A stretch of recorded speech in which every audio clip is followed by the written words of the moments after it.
أعوذ بالله من الشيطان الرجيم.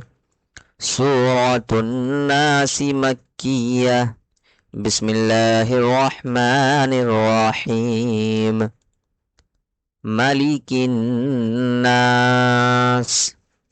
میم زبرما حرکات میں سے ہے، نرم آواز کے ساتھ جلدی ادا کریں گے. لام زیر لی یہ بھی حرکات میں سے ہے، نرم آواز کے ساتھ جلدی ادا کریں گے.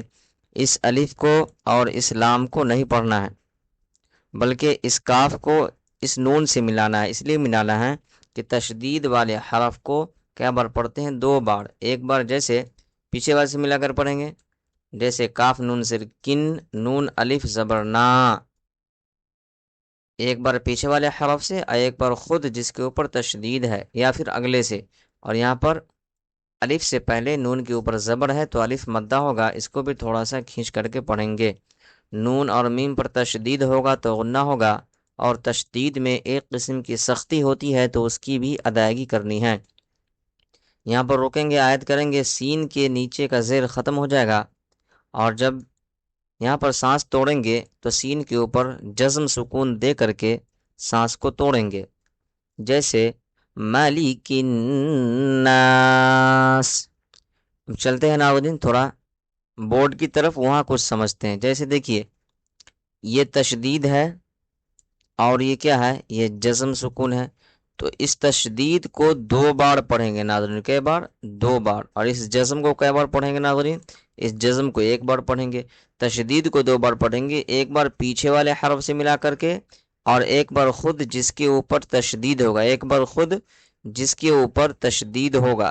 جیسے یہاں پر ہے تو ایک بار یہاں پڑھیں گے، حمزہ کاف زیر اک اور کاف زبر کا، اک کا، یہ 2 بار ہو گیا. اور دوسری کیفیت یہ بن سکتی ہے کہ حمزہ اور یہ کاف ہے اور کاف کے اوپر تشدید آ گیا، ٹھیک ہے، لیکن بیچ میں کیا ہے کہ کاف کے اوپر کوئی سا بھی زبر نہیں. کیا ہے؟ زبر زیر پیش کچھ نہیں ہے. آگے کچھ بھی آ گیا، اس طرح سے مان لیا جائے آ گیا، اور یہاں پر کیا ہے؟ زبر ہے، یا پھر یہ تشدید ہے اور اس کے بعد زبر ہے. تب جو ہے حمزہ کاف زیر اک اور کاف نون زبر کن، اکن، اس ٹائپ سے پڑھا جائے گا. اکن تو کہیں پر خیر نہیں لکھا ہوا ہے نا، لیکن کیا ہے کہ اس ٹائپ سے اگر آ جائے گا، سمجھانے کے لیے بتایا جا رہا ہے، اس ٹائپ سے اگر آ جائے گا تو اس کاف ہی کو نہیں ماننا، بلکہ کوئی سا بھی حرف ہوگا تو اس طرح سے ہوگا تو اس کو اگلے حرف سے ملا کر کے پڑھیں گے. اور جزم کو جیسے یہ کاف ہے اور یہ جزم ہے کاف کے اوپر، تو حمزہ کاف زیر اک بس، اور زبر ہوگا تو حمزہ کاف زبر اک، اسی طرح بس. تو ناظرین ہم لوگوں نے اس قاعدہ کو پڑھا اور سیکھا. اب چلیے اس کی مشق کو بھی ہم لوگ کر لیتے ہیں. حمزہ زبر آ یہ حرکات میں سے ہے، نرم آواز کے ساتھ جلدی ادا کریں گے. عین واو پیش عو، واو ساکن سے پہلے عین کے اوپر پیش ہے، کیا کریں گے؟ تھوڑا سا کھینچ کر کے پڑھیں گے. زال کے اوپر پیش ہے، حرکات میں سے ہے، نرم آواز کے ساتھ جلدی ادا کریں گے. اور یہاں پر کیا ہے؟ با لام زیر بل، لفظ اللہ کے لام سے پہلے کیا ہے؟ زیر ہے، اس لیے اس کو باریک پڑھیں گے. اور لام کے اوپر کیا ہے؟ تشدید ہے، اور کھڑا زبر کو تھوڑا سا کھینچ کر کے پڑھیں گے، اس لیے با لام زیر بل. اور دوسری بار لام کھڑا زبر لا، حاضر ہی، باللہ. مینش میم زرمی حرکات میں سے ہے، نرم آواز کے ساتھ جلدی ادا کریں گے. یہاں پر اور الف اور لام دونوں کو نہیں پڑھیں گے، بلکہ نون شین زبر نش، شین زبر شا، مینش شا. اب یہاں پر مینش شا نہیں بولیں گے، بلکہ کیا بولیں گے؟ مینش شین یا زبر شی، مینش شی، طا کھرا زبر طا، کھینچ کے پڑھیں گے. نون را زیر نر، را زبر را. یہاں پر بھی کیا ہے؟ الف اور لام کو نہیں پڑھیں گے.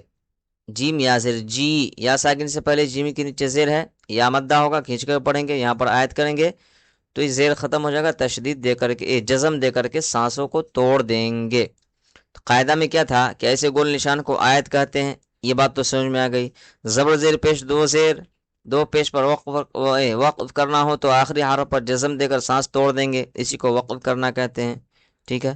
2 زبر پر وقف کرنا ہو تو ایک زبر کے ساتھ الف پڑھا جاتا ہے، جیسے احدن سے احدہ.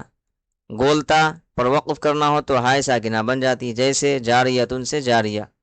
تو ناظرین امید ہے کہ آپ کو یہ باتیں سمجھ میں آئی ہوں گی، اور اس کے مشق بھی کیجیے اور سمجھیے. پھر ملیں گے اگلی ویڈیو میں، تب تک کے لیے السلام علیکم ورحمۃ اللہ وبرکاتہ.